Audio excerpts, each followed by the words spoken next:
Le point bourse vous est présenté par Bourse Direct.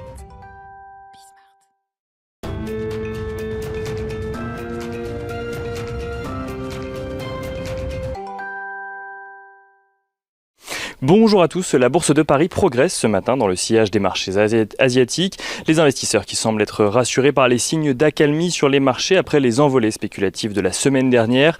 Les valeurs les plus shortées semblent moins visées cette semaine et les investisseurs réunis sur un forum Reddit semblent à présent se tourner vers les métaux précieux. L'argent gagné par exemple un peu plus de 7% sur le marché spot en Asie ce matin.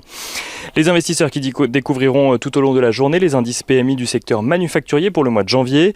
En Chine, l'indice PMI Caixin retombe à 51,5 points, soit son plus bas niveau depuis juin dernier. En Asie toujours, l'indice IHS Markit cette fois-ci ressort à 60,2 points à Taïwan et à 53,2 points en Corée du Sud. Sur le front des négociations entre l'Union européenne et AstraZeneca, le groupe pharmaceutique revoit sa prévision de livraison de doses du vaccin contre le coronavirus à la hausse. Il annonce qu'il fournira 9 millions de doses supplémentaires à l'Union européenne sur le premier trimestre, ce qui donne un total de 40 millions de doses livrées sur la période, ce qui reste 2 fois moins que la commande réalisée par l'Union européenne sur le premier trimestre toujours.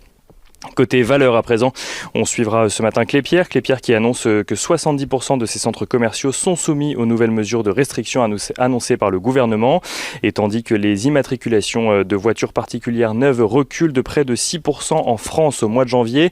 On suivra Renault qui recule légèrement ce matin, mais aussi Stellantis en progression depuis l'ouverture.